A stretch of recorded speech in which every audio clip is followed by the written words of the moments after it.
minal musyrikin amma ba'du.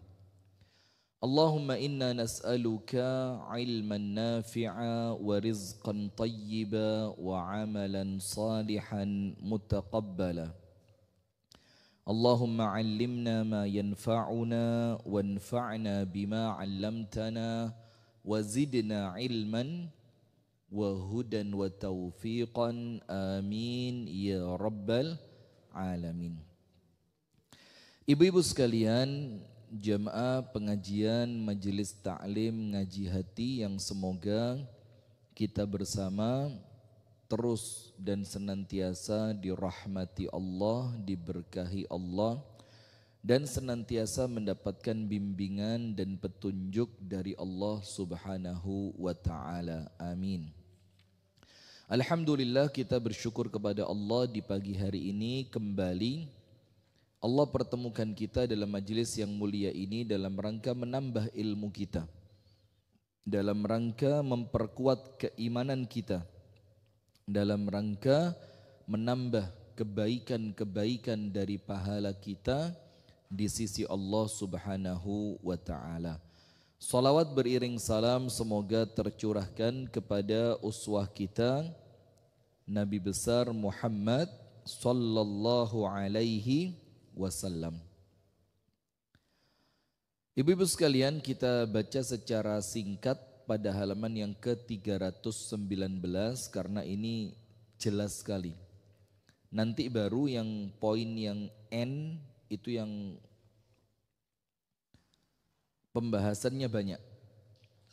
Ada sampai 5 poin yang dibahas pada poin yang N, menjaga perasaan suami. Karena mohon maaf Bu ya, jadi suami itu kadang-kadang merasa rodok tersinggungan. Ketika apa? Ketika si suami itu merasa si istri memiliki dibandingkan suami, kadang-kadang suami itu apa? Orangnya itu sensitif, baperan. Saya pernah ada satu perempuan dari Jakarta ketemu saya di Bali. Itu suaminya sampai na'udzubillah, sampai menjajaki perempuan lain. Menjajaki artinya wis coba PDKT dengan perempuan lain, gara-gara si istri yang sekarang sama dia itu jabatannya naik, bayarannya lebih gede. Sampai si istri itu ketika curhat itu dorong ngomong wis nangis dhisik. Saya bilang, ini suami bodoh ini. Artinya kan penghasilan itu sesuatu yang merupakan rezeki yang menakar siapa? Allah. Ini takarannya Allah Ta'ala, sehingga ya tinggal dikomunikasikan. Jangan sampai kemudian karena merasa dilewati oleh istri, dia tidak merasa nyaman dengan itu. Akhirnya apa? Dia mulai kenalan dengan perempuan lain. Siapa tahu perempuan lain itu mau dinikahi. Kalau perempuan lain itu serius benar-benar mau, dia mau niat cerai sama istri yang sekarang. Itu kan ya apa? Itu bayangin ibu-ibu, dia dari Jakarta niat datang ke Bali gara-gara tahu saya di Bali dan majelis taklim yang saya isi itu temennya dia. Sehingga dia bisa ya apalah ngatur engkau iso ketemu untuk curhat, untuk tanya. Saya bilang yo itu alasan saja mungkin ya. Mungkin memang niatannya dia sudah pengen pacaran, sudah ndak cocok dengan istrinya, kemudian cari-cari apa? Ya, bisa jadi seperti itu. Wallahu a'lam. Nah, sekarang kita baca poin yang M, menjaga kehormatan suami. Jadi di antara bentuk ketaatan istri kepada suami, bentuk ketaatannya itu apa? Di antara yang menunjukkan ketaatan istri kepada suami itu adalah ketika seorang istri mampu menjaga kehormatan suaminya. Yaitu dengan tidak berhias secara berlebih, menampakkan aurat itu wis coretan aja karena tidak masuk akal itu kalau untuk panjenengan. Tapi berhias secara lebih di hadapan laki-laki yang bukan mahramnya. Termasuk maaf ketika datang ke majelis taklim ngepol full mulai alis, pipi, lipstick, blush on, bukan eyeshadow, apa yang matanya dipasang itu? Bukan bulu mata. Softland. Ada perempuan saya lihat, motornya api, cereng. Ternyata penipuan. Nggak. bercanda ya. Nah maka berhias dengan berlebih di hadapan siapa? Laki-laki yang bukan mahram. Nah di sini Bu tantangannya begini. Mohon maaf Ge, ini kita sampaikan untuk apa? Pelajaran. Mudah-mudahan Allah memberikan kita kemampuan untuk mengamalkannya. Amin. Yang paling berat itu kadang-kadang kalau pas ada dulur duwe gawe. Dulur mantu. Misalkan kakak panjenengan mantu, terus panjenengan kan mesti rewang. Atau adik panjenengan atau keluarganya suami punya gawe. Nah itu kadang-kadang kalau pas panjenengan diminta untuk membantu pas acara nih. Nah biasanya apa? Mbak riase langsung bareng, iki bayarannya sudah disiji. Akhirnya dirias Anda. Dan perempuan itu kalau dirias Bu, maaf Ge, ada sebagian yang memang tambah ketok ayu, tapi tidak jarang wajahnya itu rodo aneh Bu, karena lebay. Nanti panjenengan coba aja foto, terus malam-malam pas mau tidur direnungi. Jane pantes, opo. Nah maka tantangannya di situ. Nomor satu ketika apa? Keluarga atau bahkan panjenengan sendiri yang sedang punya hajat.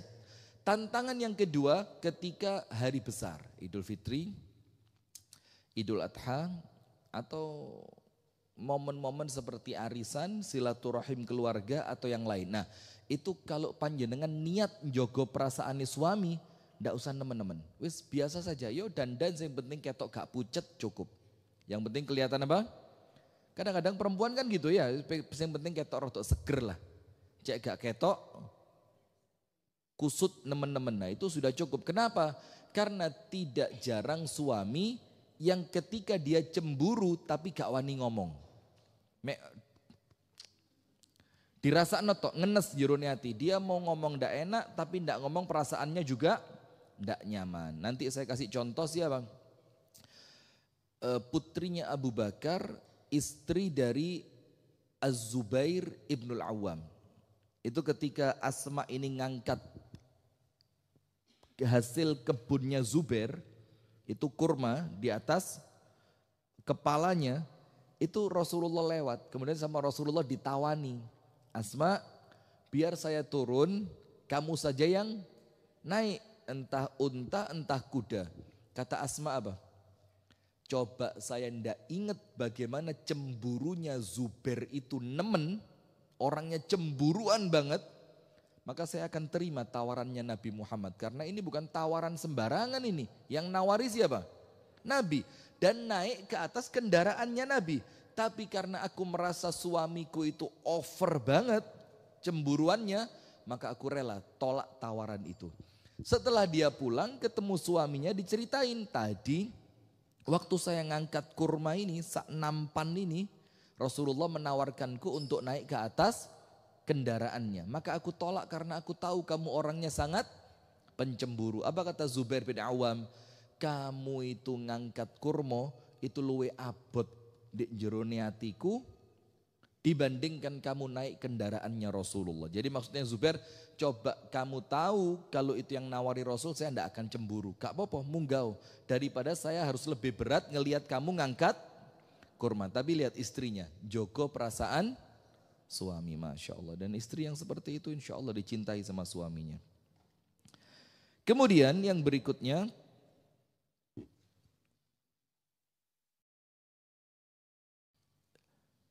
atau berduaan dengan laki-laki asing termasuk dengan saudara laki-laki kandung suami atau IPA. Jadi berduaan dengan laki-laki apa? Asing. Dan sekarang Bu, yo tantangannya repot lagi. Sekarang ada Grab.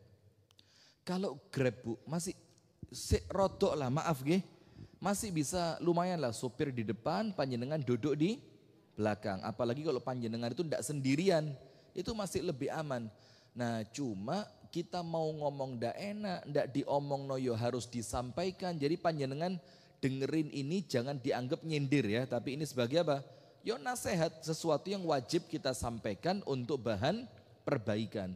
Saya pernah ngelihat di Malang ini, di pengajian kami, seorang perempuan datang ngaji naik Gojek atau Grab, yang motor tuh, yang motor, Grabtor apa namanya. Ini serba susah Bu, dielingno beliau itu niatane api, gak duwe niat sing elek, gak punya niatan macem-macem. Dan kadang-kadang memang kendaraan yang bisa dia naiki yo cuma itu, mikrolet saiki yo angel, kalau pakai yang mobil mungkin harganya lebih mahal. Jadi ya apa coba bayangkan, saya harus ngingetin tapi diingetin ini kita ngelihat niatan baiknya, kita ngelihat dia juga ndak mungkin punya niatan-niatan yang buruk, iya enggak? Tapi tetap perlu diingetin Bu, karena itu ndak boleh, itu haram. Kenapa? Anda sak bangku dengan laki-laki yang bukan mahram. Tapi saya waktu itu ndak tanya, jangan-jangan itu supirnya suaminya itu. Loh bisa jadi apa enggak? Nah cuma kan katakanlah itu suaminya, tapi ini peringatan juga buat yang lain. Istri juga tidak boleh mengizinkan orang yang tidak diridhoi suami untuk masuk ke rumahnya untuk menemui. Ingat, orang yang tidak diridhoi oleh suami, ini laki atau perempuan? Perempuan. Misalkan istri saya punya teman arisan atau teman apa ya? Istri saya tidak punya arisan garing. Teman apa? Ya teman sekolah misalkan. Tapi saya tidak suka dengan gelagatnya gara-gara saya dengerin ngoping. Boleh apa enggak ngoping? Enggak boleh ya? Ya gak ngoping tapi kerungu. Boleh apa enggak? Misalkan contoh ya, ternyata waktu teman itu datang dijak ngobrol sing enggak baik, ngerasani koncone, ngerasani ini, ngerasani itu, maka saya enggak suka dengan teman istri saya tadi. Saya bilang, saya enggak senang ya kamu berteman sama dia. Kenapa? Nah, maka kalau ada perempuan yang saya tidak suka kepada dia, istri saya enggak boleh masukin dia ke rumah. Nah, itu perempuan, karena kalau laki ya pasti. Kalau laki-laki tidak mungkin seorang perempuan muslimah memasukkan laki-laki yang bukan mahram ke rumah suaminya. Masuk akal apa enggak?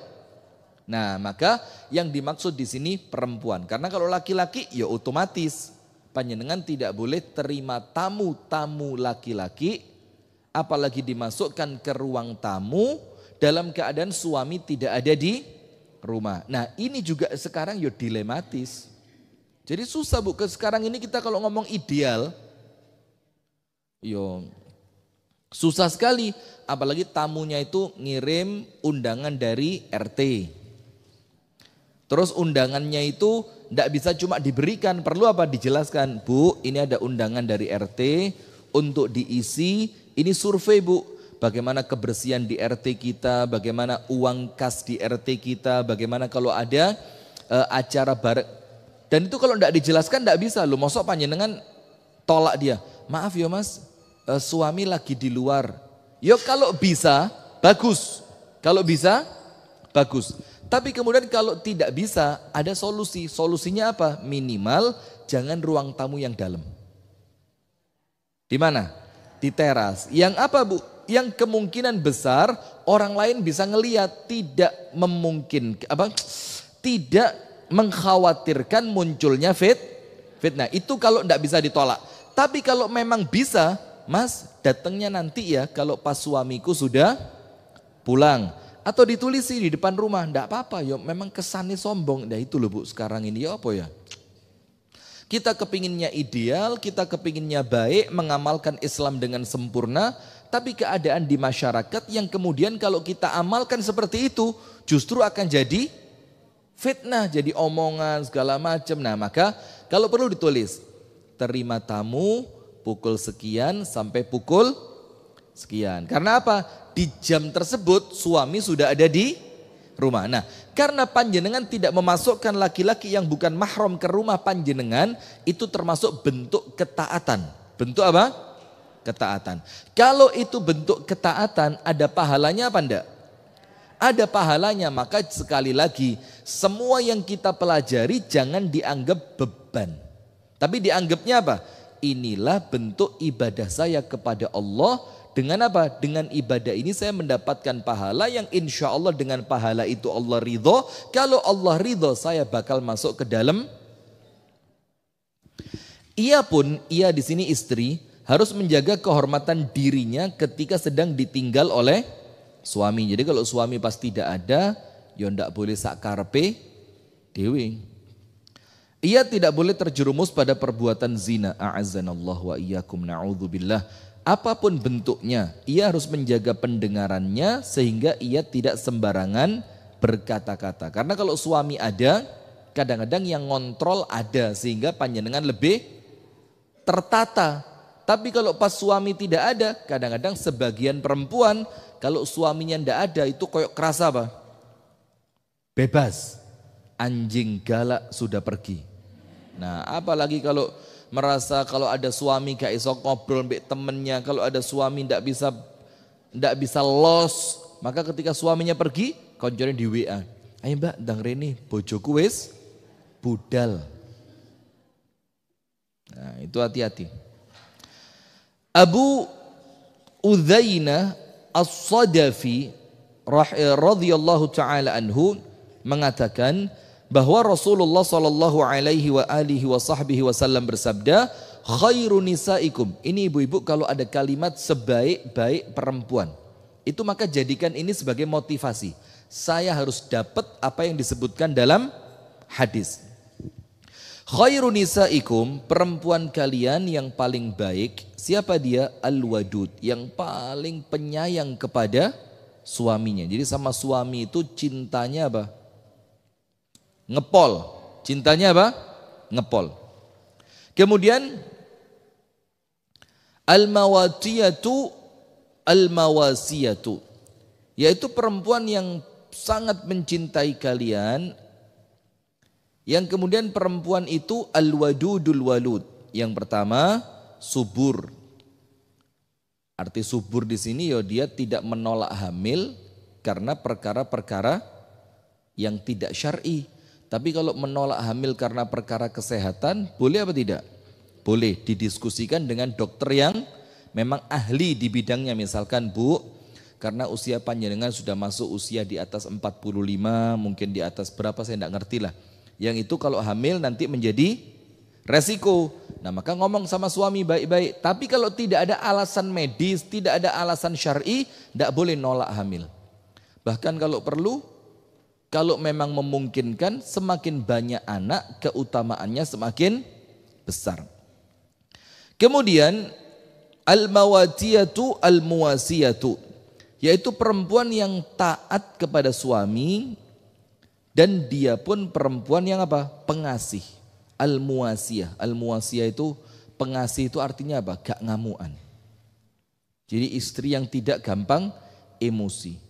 Nah, kalau perempuan itu tantangannya ketika sedang datang tamu bulanan. Kadang-kadang tamunya belum datang wis sik kula nuwun wis perasaan wis ngamuk-ngamuk. Apa ya? Tahu sudah, cek tanggal. Wah, alamat. Sudah kalau maka salah satu di antara ciri perempuan baik, nomor 1 penyayang, nomor 2 kandungannya subur, nomor 3 adalah istri yang taat kepada suami, yang keempat pengasih dalam artian apa? Kalimatnya lembut, orangnya tidak gampang emosi, tidak gampang marah. Itu perempuan terbaik. Sehingga berapa contoh cirinya berapa? 4. Nomor 1 penyayang, insya Allah panjenengan dapat ini. Nomor 2 subur, insya Allah dapat. Nomor 3 taat. Ini tantangannya, ayo coba dilatih Bu, sing nurut sama suami. Dan yang keempat santun. Santun itu ya ngomongnya lembut, sopan, gak ngamuan, gak nyentaan, gak gampang emosi. Bukan cuma kepada suami tapi juga kepada siapa? Anak. Kadang-kadang sama suami bisa rendah suaranya pelan, tapi sama anak jerit. Ya jangan, karena jeritnya panjenengan kepada anak itu krungu ndak suami? Itu suami yo. Aduh. Nah, maka gitu. Kemudian sebaliknya, wasyarru nisaikum, seburuk-buruknya perempuan kalian, istri kalian, siapa dia? Al-mutabarrijat, yaitu perempuan yang pakaiannya itu mencolok, dandanannya juga mencolok. Kemudian al-mutakhayyilatu, dan dia adalah perempuan apa? Sombong. Sombong itu angkuh, gak gelem kumpul mbek iki, gak gelem kumpul mbek iku, kumpulane kudu wong sing sak level. Nanti kalau ada acara di kampung kerja bakti ndak pernah ikut, dibilang apa? Engkau kukuku rusak. Japuti suket. Suket apa itu suket? Nah, al-mutakhayilatu, yaitu perempuan-perempuan yang sombong. Wahunna al-munafiqatu, dan yang semacam itu adalah ciri perempuan yang apa? Munafik. Nomor 1, dandanannya menor, pakaiannya mencolok. Kemudian yang kedua, sombong. Ini ciri perempuan-perempuan di antara kaum munafik. Kemudian la yadkhulu al-jannata minhunna, perempuan semacam itu tidak akan pernah masuk ke dalam syurga illa mithlul ghurabil a'sam, kecuali seperti burung gagak yang bersayap dan berkaki putih. Saya tidak paham maksudnya apa ini. Bersayap dan berkaki putih. Tidak ngerti saya. Tapi artinya perempuan yang dengan ciri 2 tadi, kesukaannya apa? Tabarruj. Tabarruj itu dandan menor. Nah, maka hati-hati lek manten bu wis talas opo ono ila. Sekedar pakai ya bedak sing pantes, lipstik yang pantes, kalau bisa ndak pakai yo tentu lebih baik. Maka amannya itu pakai cadar lah aman. Berangkat ngaji durung adus barang gak ketok. Subhanallah. Ndak, guyon. Jangan tersinggung ya. Sudah. Kemudian hadis yang berikutnya dari Ibunda Aisyah, Rasulullah bersabda, ayyuma imra'atin wada'at thiyabaha fi ghairi baiti zawjiha faqad hatakat sitra ma bainaha wa bainallahi azza wa jalla. Lihat, perempuan manapun yang melepaskan pakaiannya. Ingat Bu, melepaskan pakaian di sini jangan panjenengan fahami, maaf nggih, telanjang bulat, bukan itu. Melepaskan pakaian itu yang penting dia menampakkan sebagian dari auratnya, itu sudah masuk. Kata Rasulullah, perempuan manapun yang melepaskan pakaiannya di tempat selain rumah suaminya, kalau di rumah orang tuanya ya apa? Boleh apa enggak? Nah, yang dimaksudkan di sini di rumah orang yang bukan mahramnya. Tapi kalau siswa misalkan di rumah teman, tapi suaminya apa? Tidak di tempat, ya enggak apa-apa ya. Misalkan temennya sama-sama siapa? Sesama perempuan. Tapi yang dimaksudkan di sini, ya misalkan di pasar, ketika olahraga, ketika apa? Arisan, reuni teman, sekolah, reuni teman, kuliah. Nah seperti itu, apa yang terjadi? Sungguh ia telah menghancurkan penutup yang ada antara dirinya dengan Allah. Maksudnya apa? Satirnya Allah sama dia dirusak. Maksudnya kalau satirnya Allah, penutupnya tirai antara dia dengan Allah sudah dirusak, maksudnya apa? Allah tidak akan lagi menutupi aibnya dia. Nah maka hati-hati, karena itu bentuk apa? Bentuk tidak menghormati suami.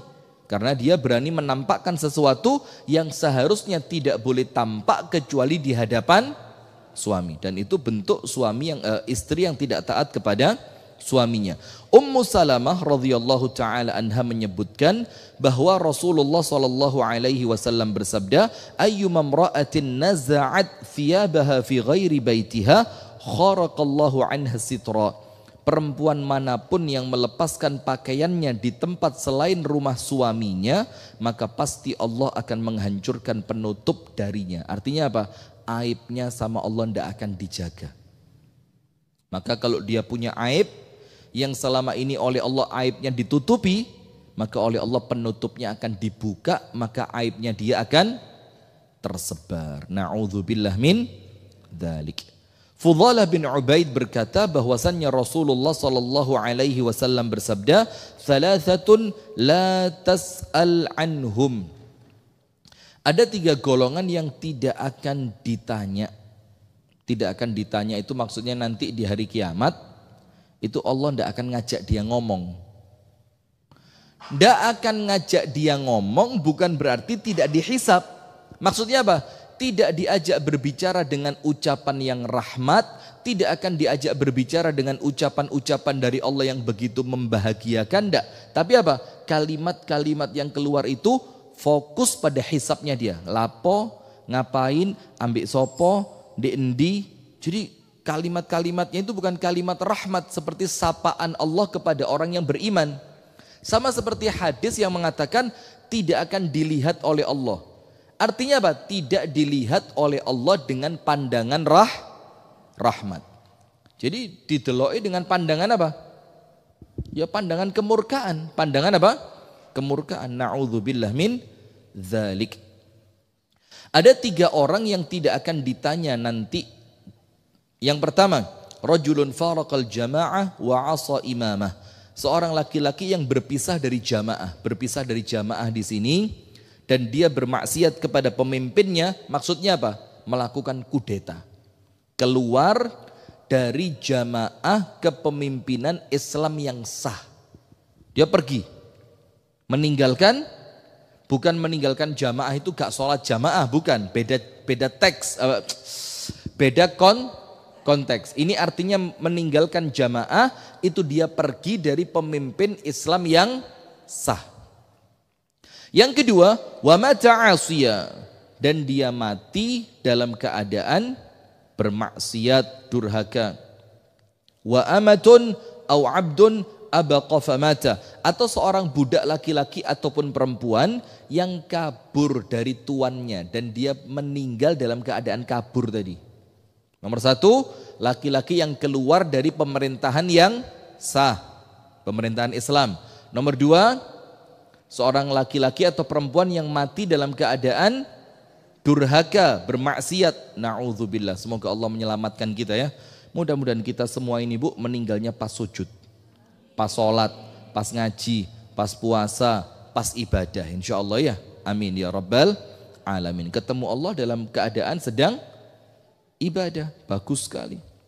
Nah, yang ketiga, budak yang kabur dari tuannya dan meninggal dalam keadaan kabur tadi. Itu tidak akan ditanya. Wa imra'atun ghaba 'anha zawjuha faqad kafaha mu'natad dunya fatabarrajat ba'dahu fala tas'al 'anhum. Dan termasuk di dalam yang tidak akan ditanya ini, perempuan yang pas suaminya pergi dalam keadaan dia tidak perlu kerja karena kebutuhannya dia sama suami sudah dipenuhi. Ternyata dia tanggalkan hijabnya, dia berdandan dengan dandanan yang begitu, apa sih tabarruj itu apa? Berhias menor. Untuk apa? Untuk sekedar cari uang. Padahal kebutuhannya oleh suami sudah dipenuhi. Itu fala tas'al anhum. Nanti di hari kiamat tidak ditanya sama Allah. Kalau tidak ditanya berarti artinya langsung kemana? Na'udzubillah min dzalik. Sip, berarti faham ibu-ibu ya. Di sini ada kalimat menjaga kehormatan suami dan itu bentuk apa? Ketaatan seorang istri kepada suaminya. Tentu berpahala, mendatangkan ridho dari Allah dan akan menjadikan panjenengan semua berhak masuk ke dalam syurga. Nah, sekarang ini yang penting, menjaga perasaan. Nah, kadang-kadang njogo mripate iso, njogo kupinge iso, njogo wetenge iso, yaitu dalam artian masak yang enak bisa, tapi perasaan suami tidak dijaga. Hati-hati, jangan sampai seperti itu ya. Yaitu sekarang yang N, jadi bentuk ketaatan istri kepada suami. Bentuk ketaatan istri kepada suami. Yang berikutnya apa? Jogoan perasaannya suami. Jangan mentang-mentang suami sakit, suami tidak kerja, suami jabatannya tidak tinggi, pekerjaannya suami mungkin dipandang remeh, terus Anda sama suami nyentak-nyentak, kopa kopi. Atau bahasa yang lain apa? Isu-isu jerit sarapan, gak tahu belanjani, isu-isu njaluk sarapan. Nah coba kalimat-kalimat semacam itu ya. Oh mas, aku iki lagi gak dikai bapakku mas, ora iso urip, wong sampean ra tau blas ngeki aku lho coba. Masa dawane urip mbek sampean Mas mulai rabi sampai dino iki gak tahu ngrasakno ditukokno mas-masan. Coba ada dan kalimat-kalimat seperti itu Bu, itu koyoknya di tempat kita kayak apa? Kayak biasa, gara-garanya apa? Ya korban TikTok, korban Instagram, korban YouTube. Lah bukan YouTube, YouTube. Korban apa? Yang betul apa? YouTube apa YouTube? Real? Apa yang betul? YouTube. YouTube. Ya. Korban YouTube. Saya tak carikan, mudah-mudahan masih ada. Ada seorang suami dituntut cerai oleh istrinya gara-gara apa? Di TikTok itu dikatakan umumnya wong wedok di Jakarta saulane 15 juta. Sementara suaminya ndak bisa memberi sampai sebesar itu. Dalam keadaan adiknya si perempuan ini yang nuntut cerai si suami itu dikuliahkan sama suaminya.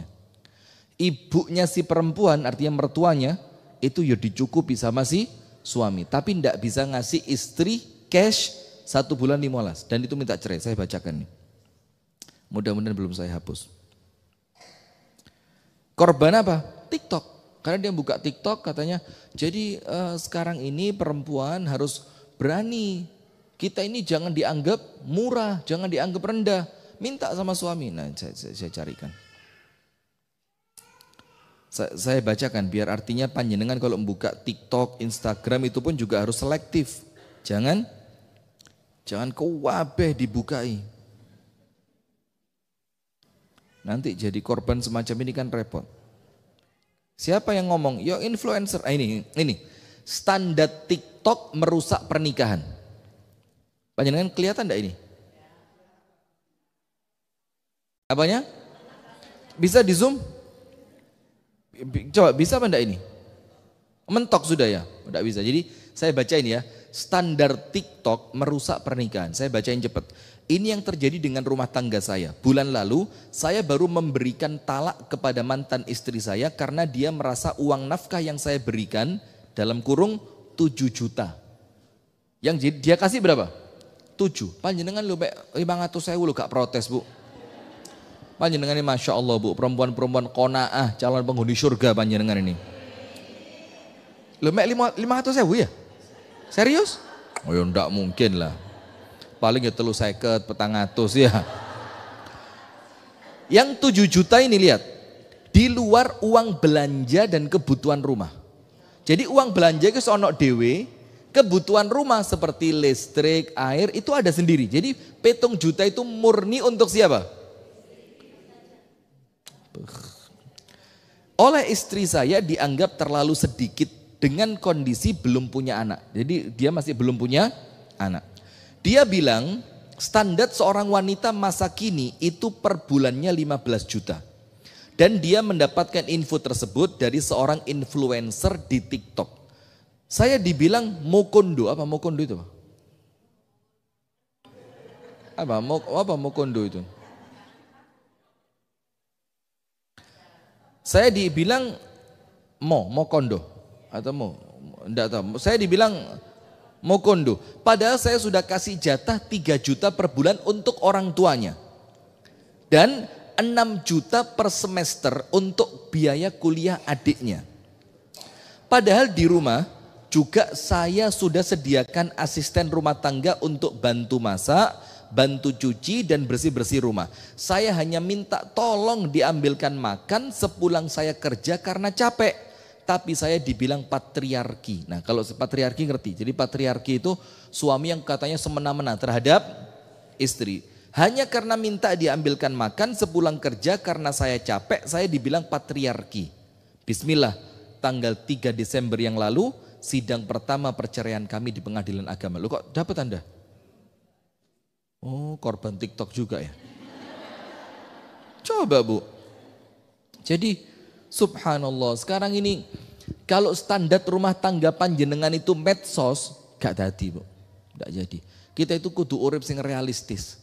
Tidak semua orang rumah tangganya itu ideal. Tidak semua orang punya suami yang senantiasa ngomong cinta di hadapannya. Tidak semua orang yang kemudian suaminya itu pekerjaannya mapan terus. Ada waktu-waktu di mana kita harus pengertian, di mana kita harus ngempet, di mana kita harus sabar, di mana kita harus ngerti dengan keadaan.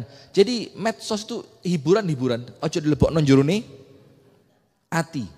Rusak. Sudah.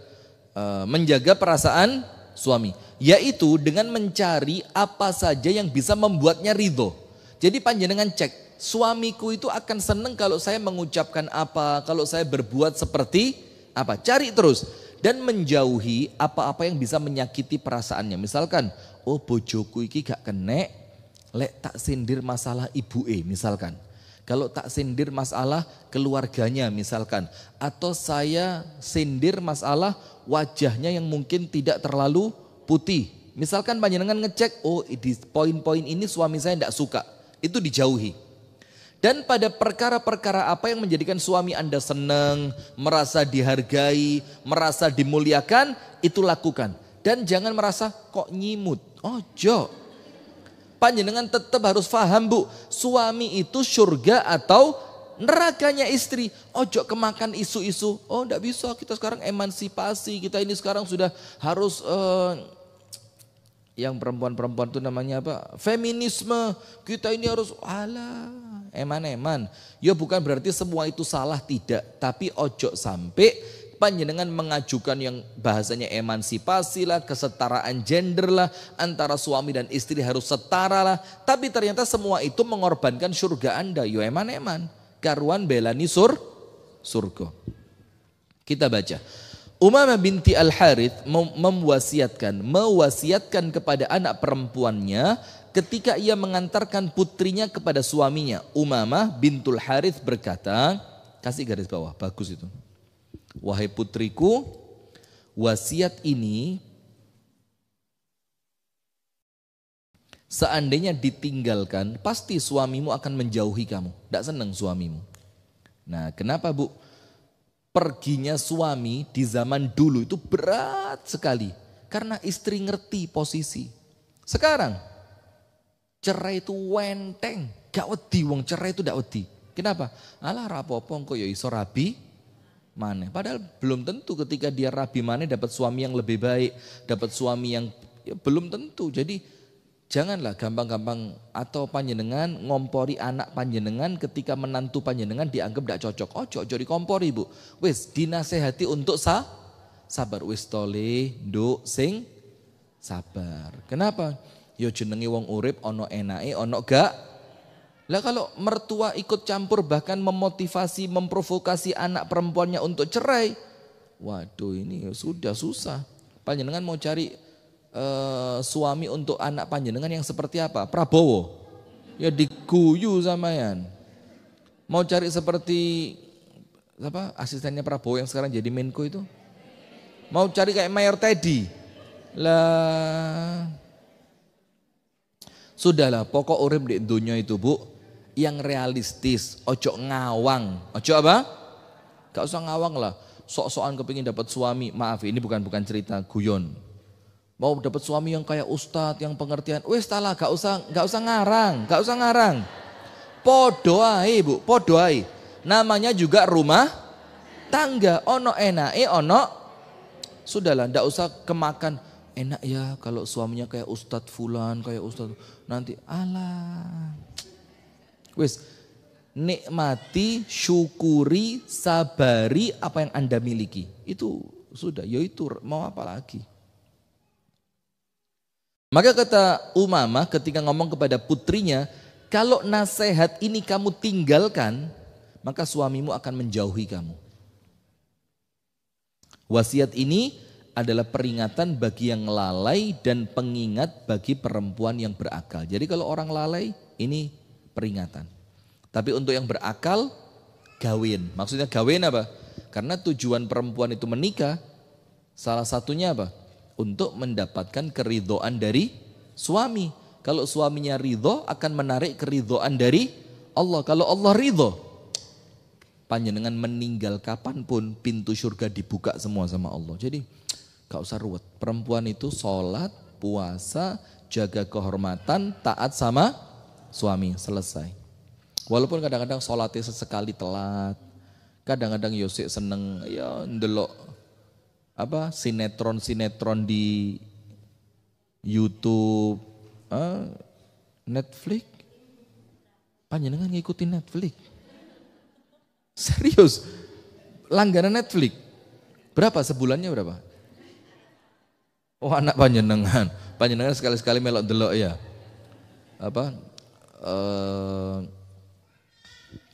Home theater. Enggak. Sudah. Saya dari dulu kepingin tapi kok bayarnya rotok larang. Wis. Berapa Ardi? Netflix itu sebulan berapa? 50.000. Oh ya murah pengajian sepisan susuk itu. Masya Allah, astagfirullahaladzim. Kenapa?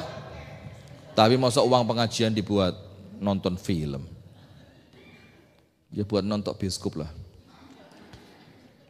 Dan saya termasuk ustadz yang tidak sepakat dengan bioskop. Jadi walaupun lah dibilang filmnya religi, jangan. Saya nonton itu cuma kapan ya? Sekali karena penasaran pol. Yang kedua karena anak-anak sama istri yang kayaknya tidak bisa ditahan, harus berangkat. Yang waktu itu yang pertama itu film Kiai Haji Ahmad Dahlan.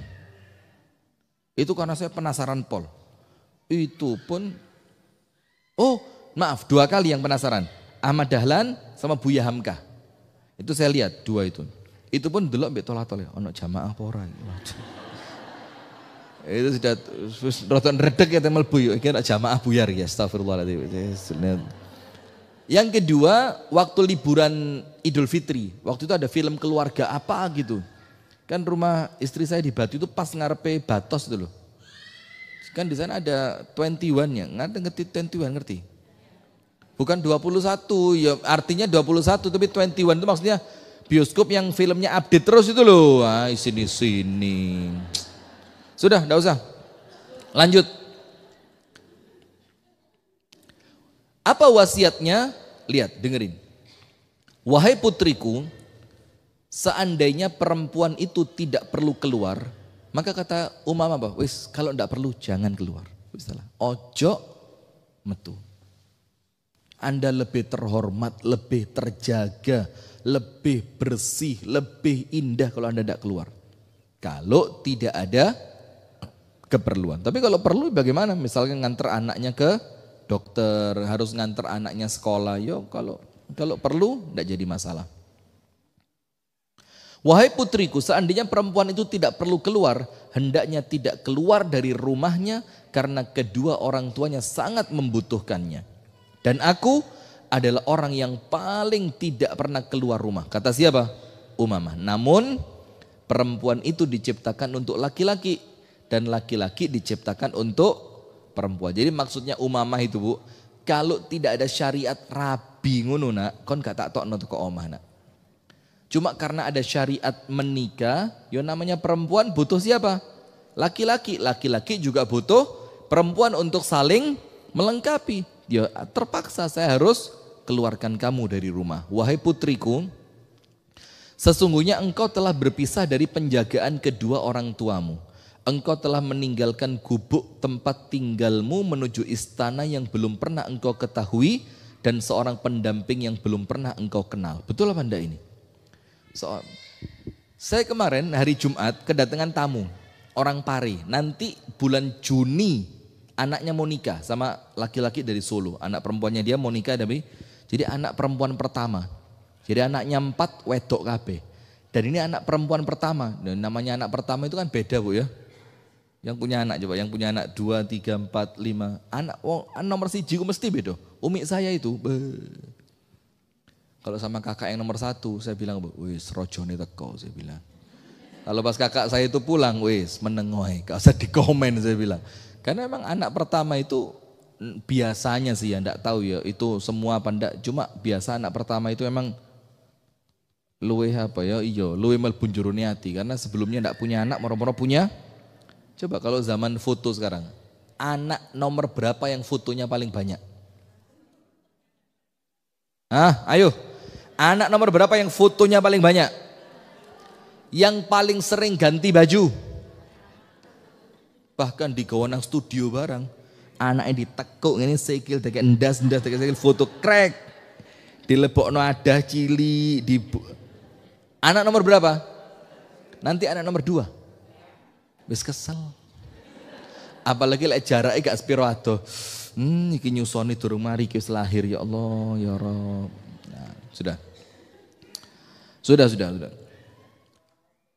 Jagalah 5 perkara pada suamimu, maka itu akan menjadi simpanan pahala untukmu. Lihat Bu, bahasanya bukan yang lain loh, bahasanya apa? Pahala. Jadi panjenengan jangan berharap suami bakal terima kasih, Anda akan dimuliakan. Tetap insya Allah dapat. Tapi apa? Yang paling utama untuk Anda ketika mengabdi kepada suami, itu bayang Bu, iki pahala paling besar yang didapatkan seorang istri di dunia ini. Bisa jadi ngalahkan pahala-pahala yang lain, ngalahkan pahala panjenengan sedekah, ngalahkan pahala panjenengan puasa sunnah, ngalahkan pahala panjenengan tahajud, sholat duha yang lain. Bahkan mungkin apalan Quran segala macam. Ini loh suami, pahala di depan mata. Cuma kadang-kadang kan yo lek kumpul bendino kan yo mesti lah Bu, ada tantangannya ya. Orang itu kalau kumpul tiap hari apa? Yus mesti ono salah omong titik dadi omongan telung wulan. Salah sikap sedikit, dadi omongan sampai nang ibu coba pegatan ono gampang Bu. Tak pegatan wong situ. Nomor 1. Dampingi suamimu, kasih garis bawah, dengan sikap qanaah. Jadi dampingi suami dengan apa? Qanaah. Maksudnya apa? Ojo kenemenen. Beli-beli boleh. Kalau perlu boleh dibeli. Tapi ojo kenemenen. Karena qanaah itu harta yang paling mahal untuk perempuan. Dampingi suamimu dengan sikap qanaah. Kemarin kan sudah ya. Tidak membebani suami di luar batas kemampuan, termasuk dalam urusan apa? Finansial. Ojo njaluk sesuatu yang Anda lihat suami Anda tidak akan mampu. Mas, kok kepingin tuku helikopter ya Mas? Misalkan. Terus Anda diajak ke Wendit. Nanti di sana ada helikopter kayu itu, yang kalau ditarik bunyi tek tek tek tek tek tek tek tek tek tek tek tek tek tek tek, yang ada kayunya panjang itu loh. Nah, nanti dibelikan itu sama suami. Kok kepingin dia? Ya enggak lah. Misalkan ini, Mas, kok kepingin dia Mas, koyo koncoku pengajian, itu pas liburan sekolah Mas, dijak mbek bojone Mas, iku nang Dieng Mas. Nginep di omah bentuk segitiga iku lho Mas. Apa jenenge Mas ya? Apa? Oh.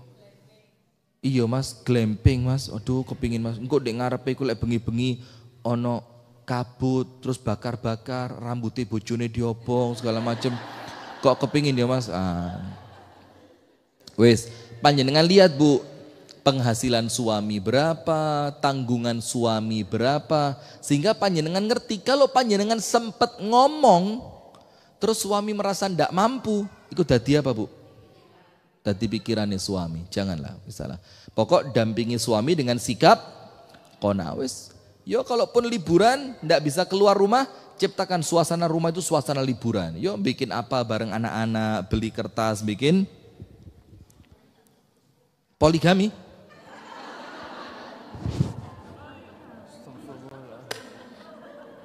Panjen hati-hati loh Bu. Udah kok bikin poligami liburan itu apa? Loh, enggak Bu, enggak harus liburan kalau poligami itu. Ngapain ya? Stop. Enggak pakai mic loh saya.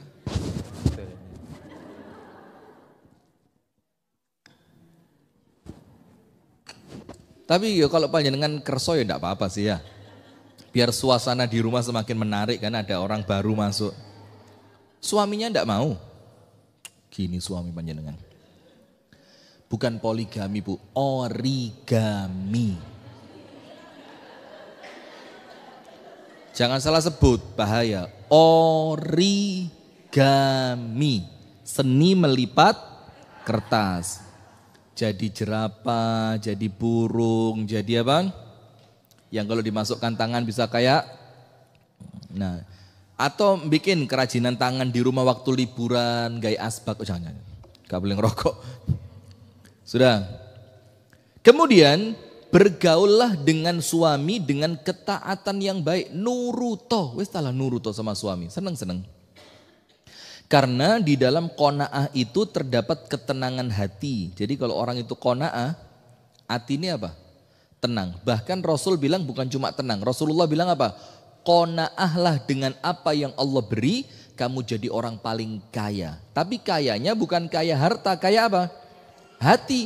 Atine bungah, atine kroso cukup, atine seneng, gak kepinginan, gak kemalan.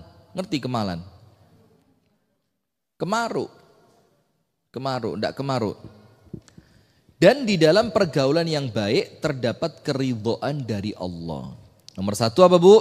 Qanaah dan gaullah dengan suami dengan penuh ketaatan. Jadi nomor satu qanaah dan taat. Nomor dua. Ini nomor dua ini. Roto abot ini.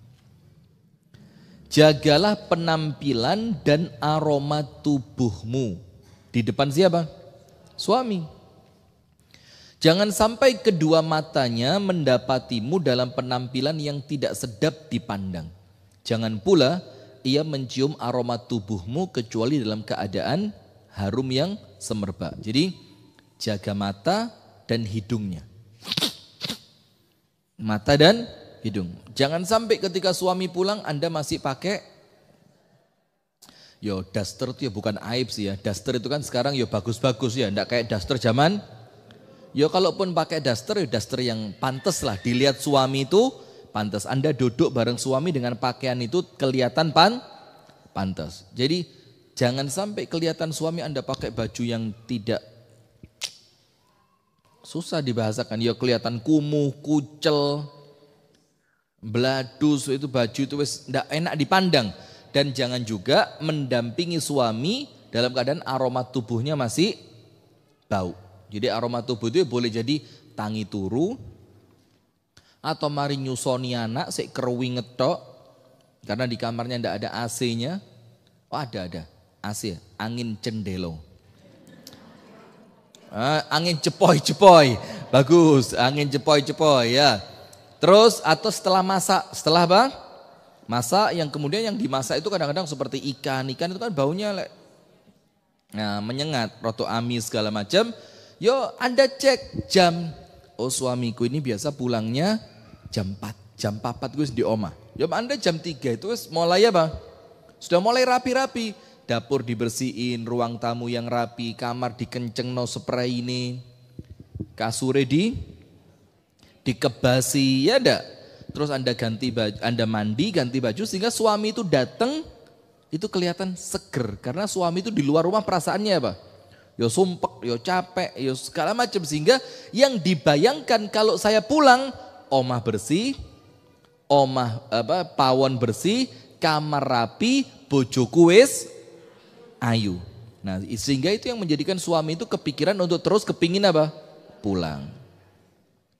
Jadi jaga mata dan penciumannya. Jangan sampai dia melihat yang tidak baik dan jangan sampai dia mencium aroma tubuh yang tidak semerbak.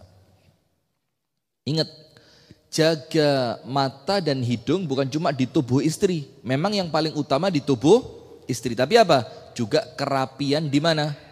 Rumah, kamar, dan apa yang ada di rumah tadi. Jadi istri itu kan idealnya memang tidak kerja di luar rumah kan. Sehingga apa? Dia bisa fokus di rumahnya. Sehingga pas nganggur, gak kesel, gak ngantuk, cobalah ditoto ruang tamu, dipindah. Posisinya mejanya digeser, bukan ruang tamunya dipindah, maksudnya tatanannya itu loh Bu, tatanannya dirubah. Nanti kalau memang Anda kuat bisa narik dipan, coba dipannya dipindah. Coba suasana kamar apa? Berubah Kak. Pancet tok, tapi kalaupun pancet tok enggak masalah. Yang penting hatinya apa? Qanaah. Nomor 3, nomor 1 qanaah dan taat. Nomor 2, jaga mata dan penciumannya. Nomor 3, jaga waktu makan dan tidurnya.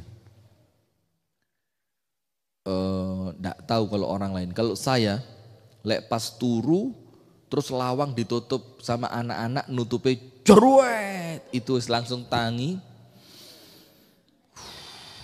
Enggak, baca Quran. Ustaz toh. Langsung. A'udzubillahi minasyaitonir. Itu wis Bu, rasanya kayak dan istri saya tahu. Maka kalau saya sudah tidur, itu anak-anak dijak metu kabeh. Timbang apimu ngamuk. Nah, ndak. Saya orangnya sabar, penyayang, romantis, tanggung jawab, royal, dermawan. Loh panjenengan kok pret itu loh. Hati-hati. Nah sudah wes. Pokok ingat, jaga waktu makan dan tidurnya. Jadi cek, suami saya ini kalau pagi, dia kalau keluar rumah biasa sarapan apa enggak? Kalau biasa sarapan, jangan sampai sarapan tidak tersedia. Yo kecuali kalau memang keadaannya, yo ekonomi lagi enggak baik, yo beda lah. Tapi kalau uang ada, masakan ada, kompor gas juga nyepak segala macam. Kalau memang suami biasa keluar rumah dalam keadaan sarapan, jangan sampai Anda tidak nyiapin sarapan. Itu namanya menjaga makannya. Termasuk makna menjaga makannya, Bu. Panjenengan harus tahu, suami saya suka itu makanan seperti apa. Segone seneng pero, apa jemek atau apa. Itu Anda harus tahu dan itu diobrolkan. Mas, seneng gak lek segone kok yang ini, Mas? Oh, aku ini gak seneng lek sego iku kejemeken. Karena apa? Dikecapi iki gak ono tantangane blas. Dikecapi merusut langsung mlebu gulu. Kruk. Saya kepengin yang ngecapi itu ono tantangane, campur ono pasir didik, cek ada keratak. Maka jaga makan dan tidurnya. Kenapa? Karena rasa lapar itu membakar hati dan kurang tidur menyulut amarah. Dan betul itu, Bu. Panjenengan cek di Google, salah satu faktor orang itu emosian itu tidurnya tidak berkualitas. Jadi saya tidak salah tadi. Jadi lu cek di Google. Salah satu faktor-faktor penyebab emosi tinggi. Salah satunya apa? Entah kurang tidur atau tidurnya tidak berkualitas. Jadi turun itu gak nyaman. Molak malik. Mungkin karena iya bisa jadi karena lapar. Sip, ketiga, jaga makan dan tidurnya. Nomor 4, jagalah hartanya dengan membelanjakan yang baik dan uruslah kerabat serta keluarganya dengan pengurusan yang baik. Kalau kerabat sudah kemarin, memuliakan keluarga suami, sudah kan? Dan itu jelas, suami mana yang tidak senang kalau keluarganya suami sama istri dimuliakan ketika ibunya suami datang. Oh Bu, Masya Allah, panjenengan kerso dimasakan nopo. Nanti ibunya duduk, Bu kerso kula pijeti mboten. Itu kalau suami Anda lihat, wih. Kata suami Anda apa?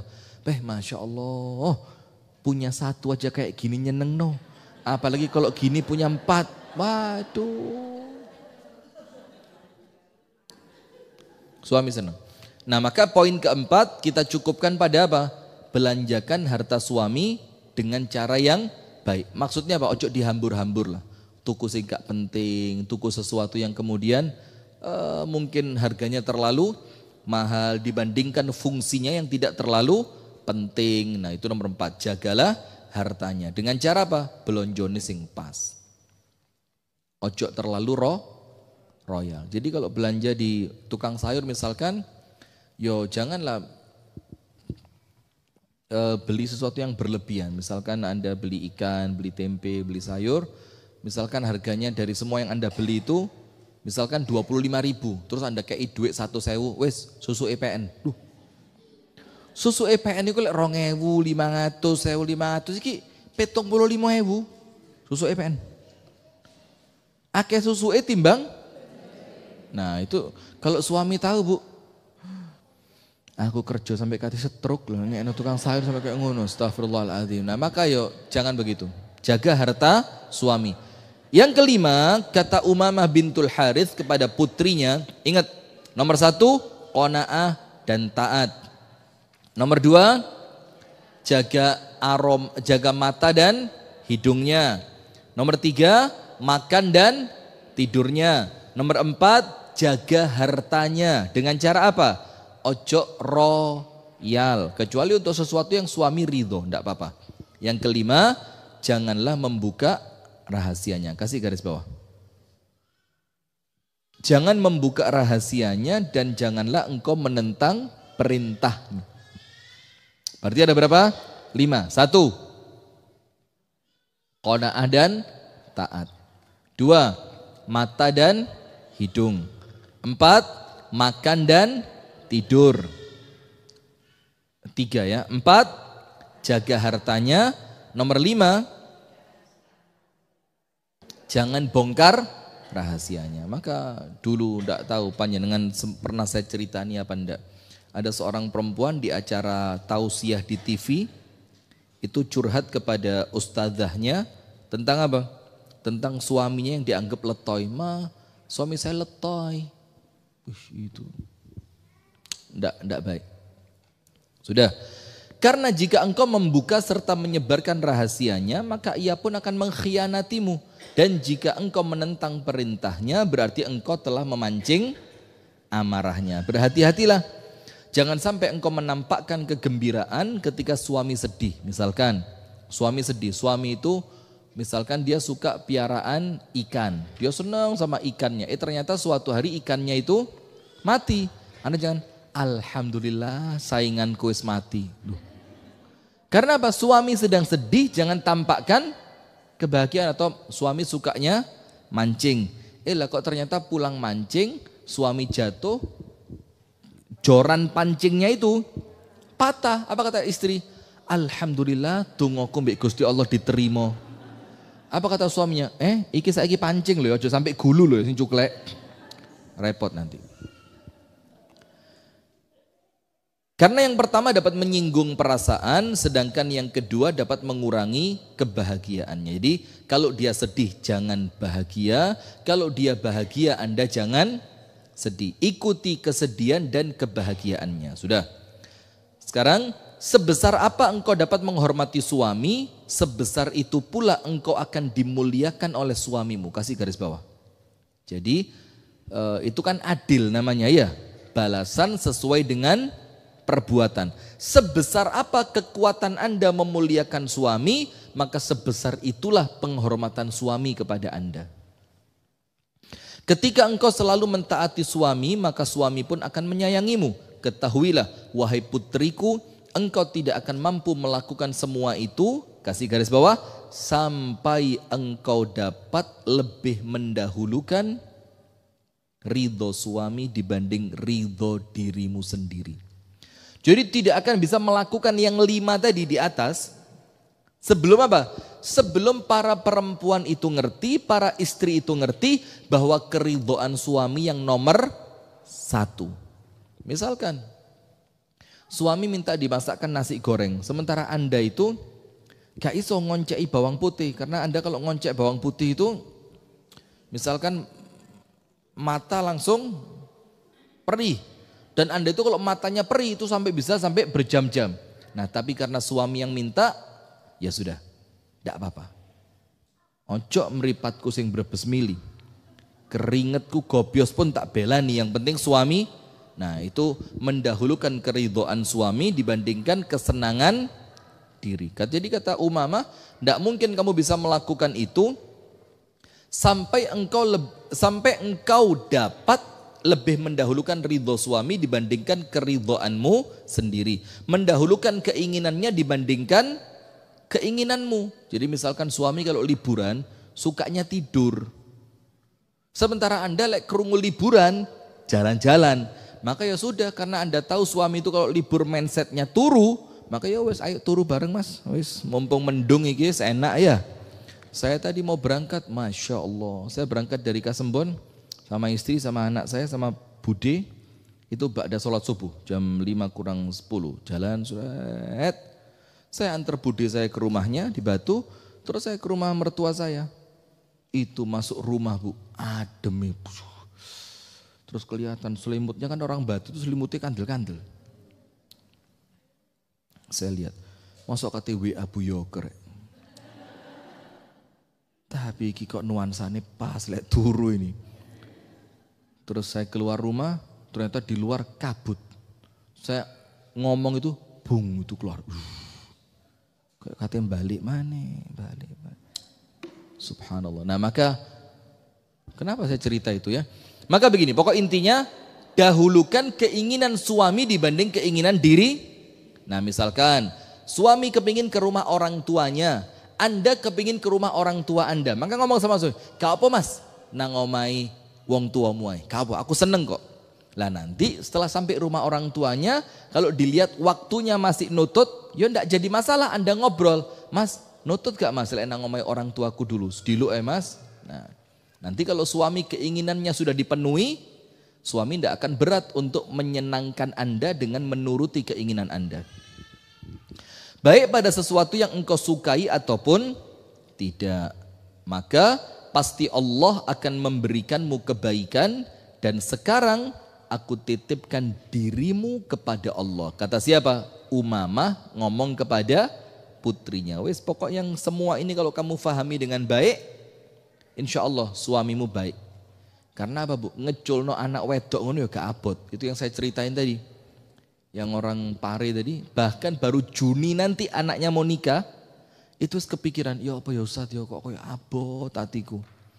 Iki anak pertama, wedok, tak sayang, tak sekolah, no, ciliane tak enterno, tak susul, lek preyan, tak jak melaku-melaku, saiki pun kerjon di pabrikku, jadi dia punya pabrik kayu, itu anak perempuannya sampai dipek sama dia di pabriknya, biar tidak kerja sama orang. Lah kok dijaluk uang Ustaz, ya apa ya, coba. Ya memang tidak ringan. Maka harapannya orang tua, anak perempuannya ini dapat suami yang bisa memuliakan anaknya dia. Betul apa enggak? Itu loh, jangan macem-macem lek milih mantu itu. Sing betul-betul pas gitu bu. Gak usah kemalan delok sugiye, delok gantengi. Tapi apa? Kira-kira arek iki iso gak nyenengno atine anakku. Nah gitu aja. Karena bapak itu lek delok anak wedok dilarani. Hancur hatinya. Ya apa enggak? Oh iya, maka cari menantu yang pas. Kemudian Asma binti Kharijah Al-Fuzari berkata kepada anak perempuannya ketika ia menikahkannya. Ini jadi nasihatnya para ibu kepada siapa? Anak perempuannya di kalangan para sahabat Nabi. Dibilang begini, sesungguhnya engkau telah keluar dari rumah tempatmu tumbuh besar menuju rumah baru yang engkau belum mengetahui dan seorang pendamping yang engkau belum kenal tabiatnya. Jadi betul kan? Jadi kamu itu keluar dari rumah bapakmu yang kalau di rumah ini kamu kan boleh sakarepmu dewe. Kamu boleh begini begitu. Kamu bakal pindah ke rumah yang kamu tidak tahu seperti apa rumah itu. Dan kamu akan hidup bareng dengan seorang laki-laki yang tabiatnya kamu belum ngerti. Mungkin dia orangnya gak kenean, mungkin dia orangnya tersinggungan, mungkin orangnya emosional, kamu tidak tahu. Maka supaya kamu selamat, bagaimana? Jadilah dirimu sebagai bumi untuknya, maka dia akan jadi langit untukmu. Maksudnya apa? Manuto sama dia, maka dia akan sayang sama kamu. Jadilah dirimu tempat tidur untuknya, maka ia akan menjadi tiang penyangga untukmu bersandar. Jadilah hamba sahaya untuknya, maka ia akan menjadi budak belian untukmu. Jadi artinya apa? Pokok intine sing wapi sama suamimu. Ojo membantah belas. Maka kamu akan disayang olehnya. Kemudian ditambahi, itu tulis bu, itu penting itu paragraf yang terakhir itu. Janganlah engkau selalu menguntitnya karena akan menjadikan dia tidak nyaman. Menguntit itu apa? Dendi, besok apa? Mangan apa? Lapo? Mulai kapan? Video call? Coba, ada nggak yang begitu? Ah, posesif. Kamu di mana? Ayo, saya tidak mau nyanyi, saya mau cerita. Kamu di mana? Dengan siapa? Sedang apa? Pulang kapan? Nah, jadi suami tidak senang digituin. Jadi bahkan sekarang banyak istri itu Bu yang minta share live log atau share log live. Ikulah pokoknya ngerti lah ya. Itu sama suaminya. Aja dipateni ya. Kayak setting 8 jam. Nanti istri itu di rumah ngecek terus perpindahannya suami. Loh, omai rondo, astagfirullah. Masya Allah. Itu tidak seneng. Suami itu tidak seneng dikuntit. Dikuntit itu artinya diawasi terus. Kata Nandi, engkau mulai ini jam piro? Mari jam piro? Lek mari langsung telepon yo, jolali. Engkau lek budal mulai, WA-an. Engkau lek ono macet, kudu difoto, video. Engkau lek kate ngenek no lo, perempuan seperti itu. Prekes, gites, sebul. Itu ini istri apa pengawas ini? Ya, maka janganlah engkau selalu menguntitnya. Janganlah engkau selalu apa? Menguntitnya. Kenapa begitu? Karena itu akan membuatnya apa? Tidak menyukaimu. Tapi ingat, jangan pula menjauh darinya karena ia akan lupa sama kamu. Jadi apa? Tarik ulur. Kadang-kadang yo di WA sing rotok gelek. Ya kalimat-kalimat ringan. Say, yes. Ngono to e. Ndak, astagfirullah. Saya sudah tobat. Lepasnya dengan lah kok ngiling no saiton katanya. Ndak, yo sayang itu loh maksudnya. Astagfirullahaladzim. Ya kalimat yang baik lah. Ayo Anda kalau manggil suami apa ditulis. Misalkan bang, beb segala macam. Bang, titil. Nah itu tulis. Jadi kasih yang kalimat-kalimat yang bikin suami itu senantiasa ingat Anda itu ada. Kenapa? Ada apa dengan Bang Titil? Nah, tanya, sudah makan apa belum? Gitu. Nanti kalau pulang, kepingin tak buatin apa? Jadi, tapi ojo sing kenemenen. Nggak, artinya tarik ulur ya. Jangan menguntitnya dan jangan terlalu jauh darinya. Maka mendekatlah kepadanya. Jika ia sedang berada jauh, maka jauhlah darinya. Artinya begini, kalau pas suami kepingin sendirian, ojo diganggu. Dan ini sesuai ceramahnya Ustadz Salim Afillah ini.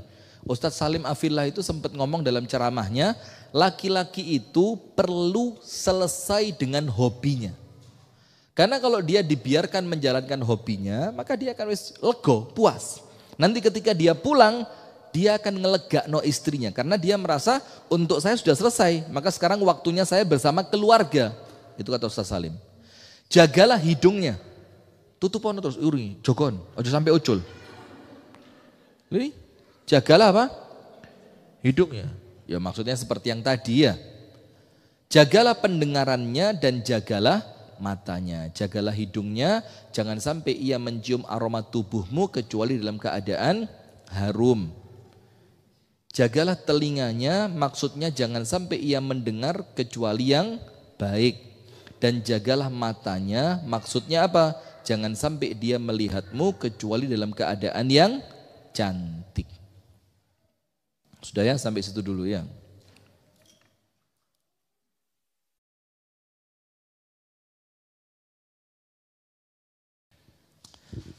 Insya Allah itu ibu-ibu sekalian dapat kita sampaikan. Mudah-mudahan pertemuan kita ini oleh Allah dicatat sebagai ibadah. Atau menisanlah diselesaikan kurang didik. Sudah. Ketahuilah wahai saudariku mukminah bahwa suamimu tidak akan mencintaimu kecuali ia dapat merasakan rasa cintamu kepadanya. Ini imbal balik saja ya. Hukum kausalitas sebab dan akibat. Karena cinta itu adalah perasaan yang saling memberi. Setiap orang pasti akan condong untuk mencintai orang yang mencintai dan memberikan perhatian kepadanya. Itu normal. Ada yang tidak normal. Dicintain ente-entean malah ngelarani. Yo ada. Na'udzubillah. Apakah artinya cinta dalam kehidupan berumah tangga suami istri? Lihat, ini kalimatnya bagus. Ini dipakai quotes keren ini. Nomor 1, cinta itu keikhlasan. Nomor 2, cinta itu ketaatan. Nomor 3, cinta itu memberi. Nomor 4, cinta itu mendahulukan pasangan. Nomor 5, cinta adalah mendahulukan hak suami daripada hakmu sendiri. Jadi lebih pasnya 4, cinta itu ikhlas. Jadi kalau melakukan sesuatu gak diunda-tunda, ya memang Anda melakukannya karena rasa cinta, gak perlu lali biyen pas loro sing dulang sopo. Nggak usah. Cinta itu taat. Jadi ketaatan Anda kepada suami bukan keterpaksaan tapi karena rasa cinta. Kemudian cinta itu apa? Memberi. Cinta itu apa? Mendahulukan pasangan. Ngalah. Saling menghormati, saling memberi, memanggil dengan panggilan yang paling manis dan disukai. Nah, jadi panggilan itu ya bukan sesuatu yang remeh, penting. Ojo mbok ya rek. Manggilnya yang pantas lah, yang bikin dia senang. Panggilan dengan panggilan apa? Saya minta wasosno tambah tuwek kok tambah kayak area SMA ya, Masya Allah. Pokok gitulah, rayuan-rayuan yang kelihatannya garing. Tapi kemudian istri masih di ngono, oh ya seneng. Istri itu tahu kalau dibohongi sama suaminya, tapi seneng dia. Masya Allah, yo lemu tapi kayak tak puantes sampai nek lemu ini gitu. Suami tahu, wong di sing pantes lemu itu wong di.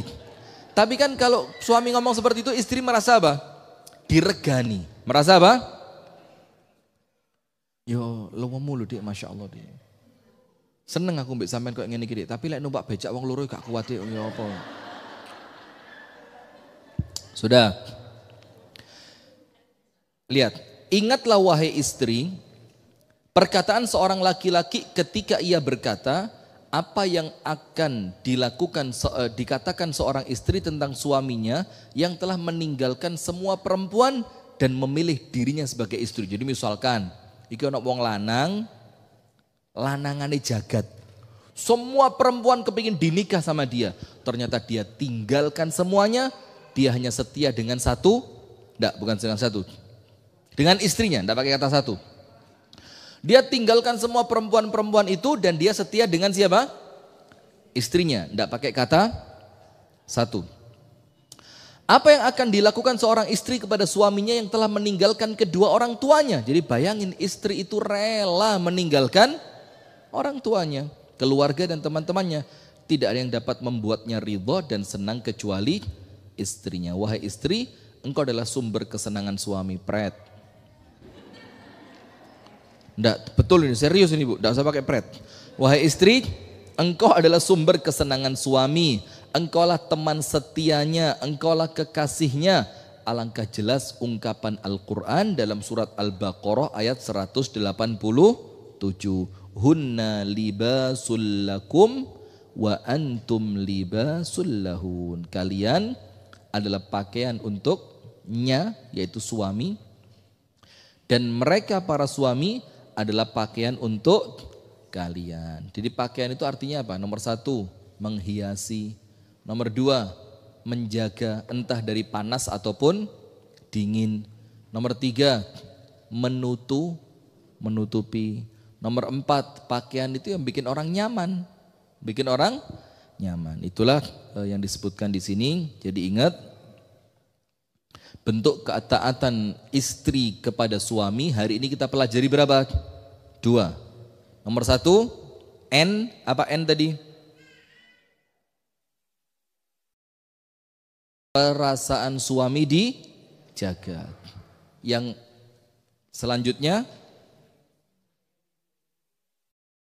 kok tidur suami, yang terakhir tadi loh, yang panjang tadi loh. Lah, Bu, sebelum menjaga perasaan apa?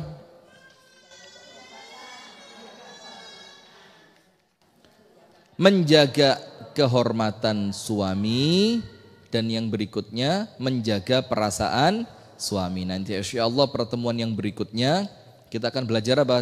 Poin yang ke-6, apa itu? Perkara yang membuat suami bahagia. Yo. Duh kan ini fikih wanita. Ya kalau ini fikih laki-laki, ya istri tok isinya. Lah panjenengan perempuan apa laki-laki? Baik ibu-ibu sekalian, mudah-mudahan Allah Ta'ala mencatatkan ibadah pada pertemuan kita. Dan semoga Allah Ta'ala berikan kepada kita kesehatan, kekuatan, keistiqomahan. Insya Allah sampai kelak kita wafat dalam keridhaan Allah, dalam keadaan husnul khatimah. Amin ya rabbal alamin. Kurang lebihnya saya mohon maaf. Kita tutup dengan doa kafaratul majlis.